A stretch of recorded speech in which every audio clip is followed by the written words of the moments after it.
Hi, this is Peter from Anatomy Zone, and in this tutorial we're going to take a look at the arterial supply to the hand and the wrist. This tutorial follows on from the one I did on the arterial supply to the arm and the forearm. What we're looking at here is an anterior view of the distal forearm and the hand. We can see the radial and ulnar arteries which provide the arterial supply to the hand and the wrist via various different branches. We can also see two arterial arches in the palm of the hand.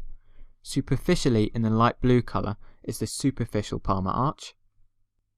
This arterial arch lies superficial to the flexor tendons, and it lies deep to the palmar aponeurosis, which isn't shown on this model. Deep to the flexor tendons of the hand is this arch that's highlighted in dark blue. This is the deep palmar arch, and you can see that it's sandwiched between the flexor tendons of the hand and the metacarpal bones. I've switched over now to a new model which represents the various different arteries of the hand and the wrist. Essentially, the ulnar artery supplies the medial half of the index finger as well as fingers 3, 4 and 5. The radial artery, on the other hand, supplies the thumb and the lateral half of the index finger. So if we begin by taking a look at the ulnar artery and its branches. This branch highlighted in light blue here coming off the ulnar artery is the palmar carpal branch of the ulnar artery, and this anastomoses with its counterpart palmar carpal branch of the radial artery. If I rotate the model round to a dorsal view, you can see this other artery coming off highlighted in green. This is the dorsal carpal branch of the ulnar artery. And rotating further around to a dorsal view of the hand, we can see that this anastomoses with a branch that actually comes off the radial artery. This branch coming off the radial artery is the dorsal carpal branch of the radial artery. This anastomosis forms, as you can see, an arch from the dorsal surface of the hand. Now, just rotating back again to a palmar view of the hand, we can see another branch of the ulnar artery, which is the deep palmar branch. The deep palmar branch of the ulnar artery anastomoses with a branch of the radial artery to form the deep palmar arch. I've just added in the layer of muscles, and you can see how the deep palmar branch of the ulnar artery passes through the origin of the hypothenar muscles to anastomose with a branch of the radial artery to form the deep palmar arch, which is highlighted in purple.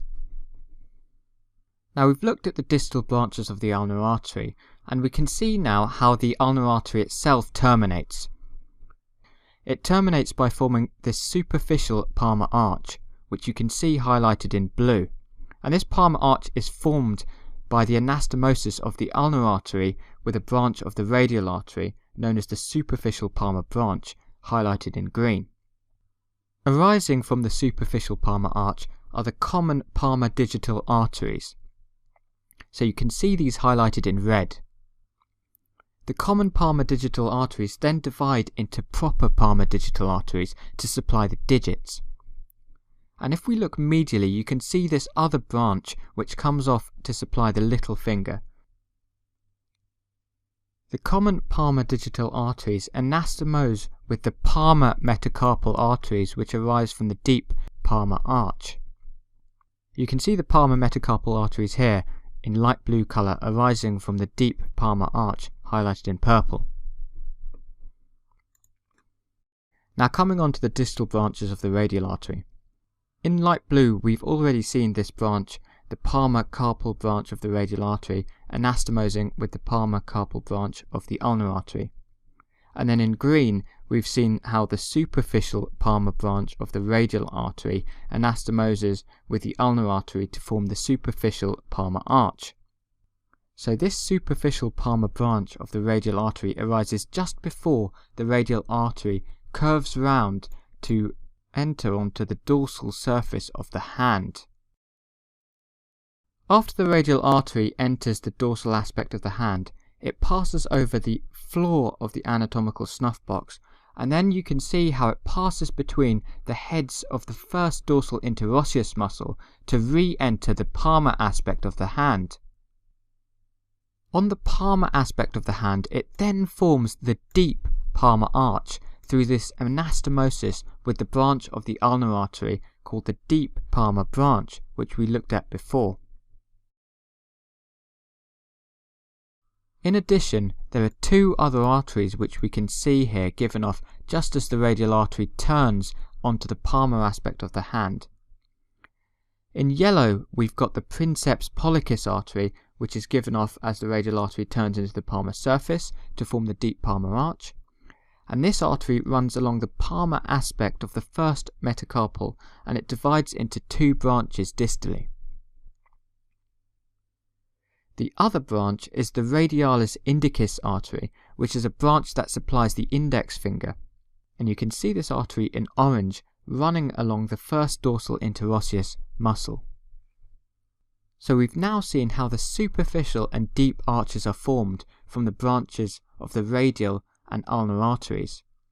The superficial palmar arch is formed from the ulnar artery anastomosing with a branch of the radial artery, the superficial palmar branch of the radial artery, and we've seen how the deep palmar arch is provided mainly from the radial artery anastomosing with a deep branch of the ulnar artery.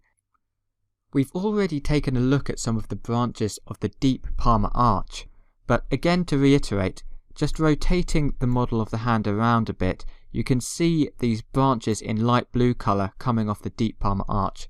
These are the palmar metacarpal arteries, and there are three of these which anastomose with the common palmar digital arteries arising from the superficial palmar arch.